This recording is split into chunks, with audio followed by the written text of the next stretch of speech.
Hi everybody, welcome to mini episode number 3 of Attendance Bias. I am your host, Brian Weinstein.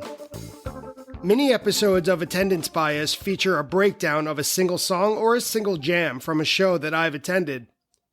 I'll give a little background information about what makes the song or the jam so special to me, and then we'll dive right into it.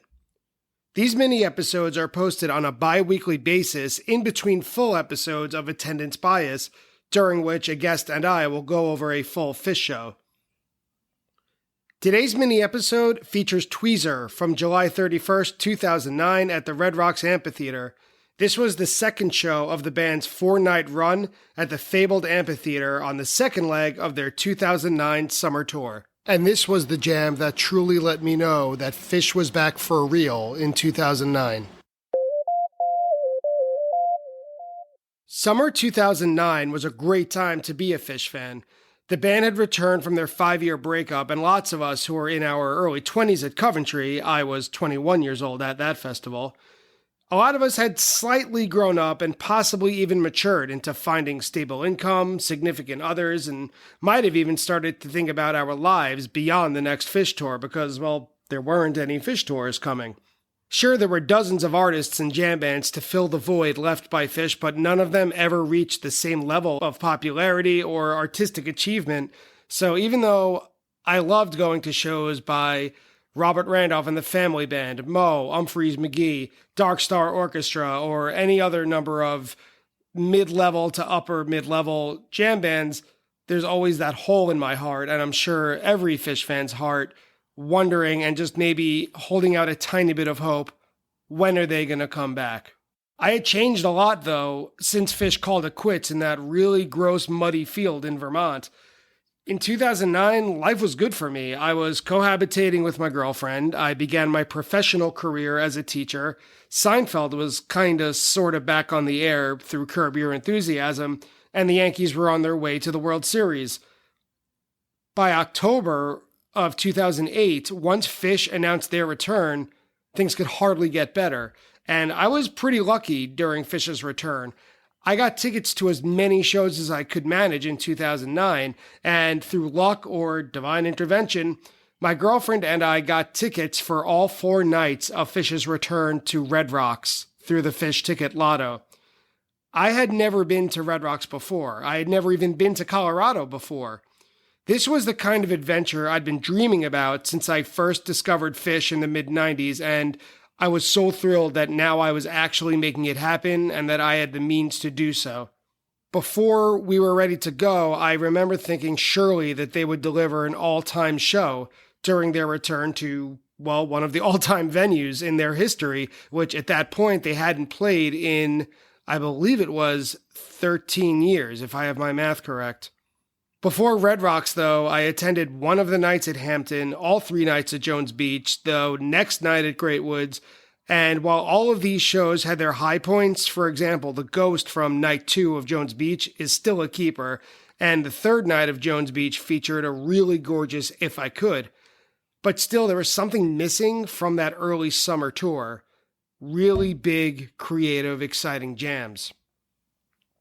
If you listen to this podcast frequently enough, you'll probably hear me refer to 2009 as a recital. And when you break it down, the word recital has the connotation of being boring, but that's not really what I mean. Recitals are literally musical recitations. It's when you perform a piece exactly the way it's written. And I think that's what Phish was doing for the majority of 2009. There are exceptions, of course, but for the most part, Phish was reintroducing themselves and the fans to their songs by playing them almost exactly as written. I mean, remembering how things went out in 2004 when songs were carelessly botched or some of them were entirely avoided because of their complexity, it would make sense that the band would take extra care to perform them well and, well, maybe wait for the jams to come to them. By the middle of the summer, though, I was hoping that they would come a little sooner than later. It's quite possible that there are some major jams in the first half of the 2009 summer tour, but they went by me at the time, and I often don't think to go back to 2009 these days. At the time, though, the first night of Red Rocks was thoroughly enjoyable. I was completely taken in by the venue and its surroundings, and their rendition of Billy Breathed especially made me feel completely at peace with the world. I have some really great crystallized memories of just turning left, turning right, looking in front of me, looking behind me, and just taking in this gorgeous natural amphitheater while that beautiful song played in the background. However, it was the next night's Tweezer that would really make me feel like Phish was actually back. The composed section of Tweezer doesn't really offer anything new or interesting other than the fact that it's obviously tight, they're practiced and poised, but you could really interchange it with any other number of Tweezers before and after this one was played. But after 5 minutes in, from the very beginning of the jam, Page moves right to his synthesizer and my ears immediately stand at attention.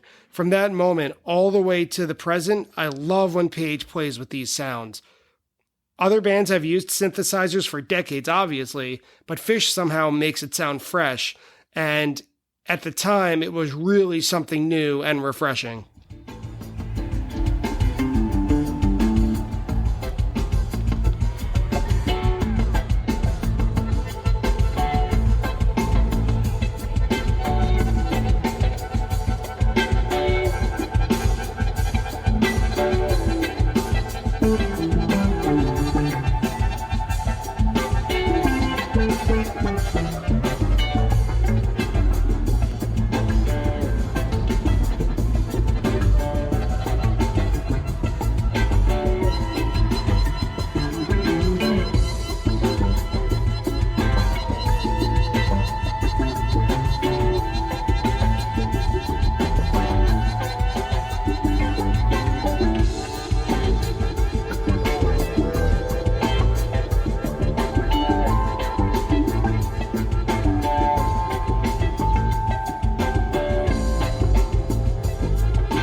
A little bit later, Trey begins the central riff of this jam, the centerpiece that the next 6 or 7 minutes will focus entirely around. It seems like it occurs to him immediately. It's melodic, it's danceable, and it even sounds complete, as if it were bouncing around his head before they started the jam. Trey repeats this awesome riff, and then Page comes back in with his synthesizer to back up Trey, and I'm already starting to smile because I know that they're moving away from the tweezer and they're starting to develop something completely new, original, and exciting.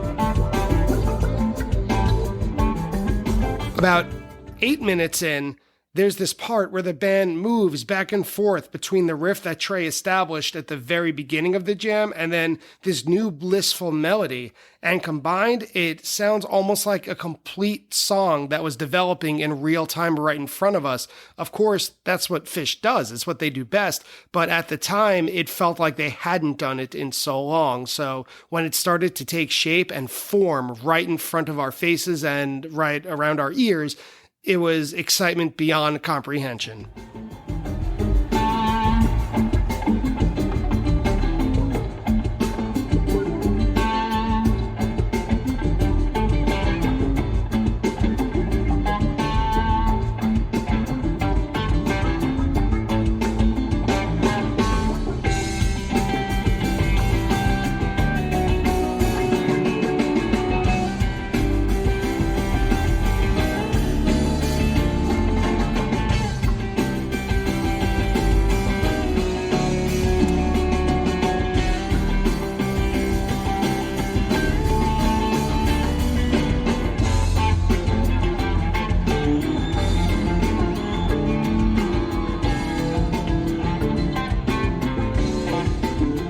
And then soon before it's over, a couple of minutes into the jam, they do one of their best tricks, what they do is they take two or more parts of an established jam and then they slow down right in the middle of it, and they kind of pretend that the jam is falling apart, like they forgot to play their instruments or something, like a controlled chaos. And I love when they do this. It's on the Tweezer from a live one, plenty of versions of You Enjoy Myself, and almost every jam probably from 1995. And if I know myself, looking back, I probably wasn't even dancing at this point. I was probably just standing completely still, listening super hard and smiling from ear to ear.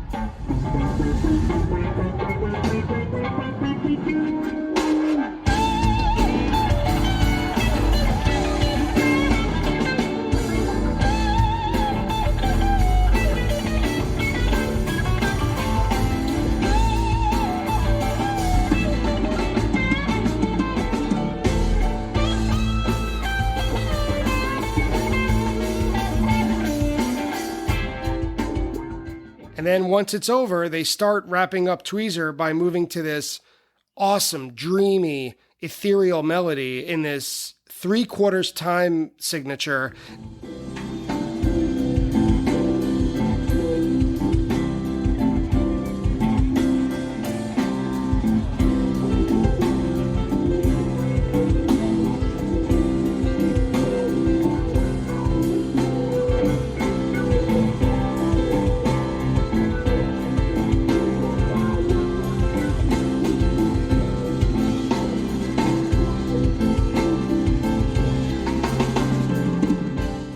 And even though this Tweezer is just over 12 minutes, certainly not a monster by any stretch, it felt to me like they had rediscovered themselves, and the rest of Red Rocks, the whole run, would be gravy.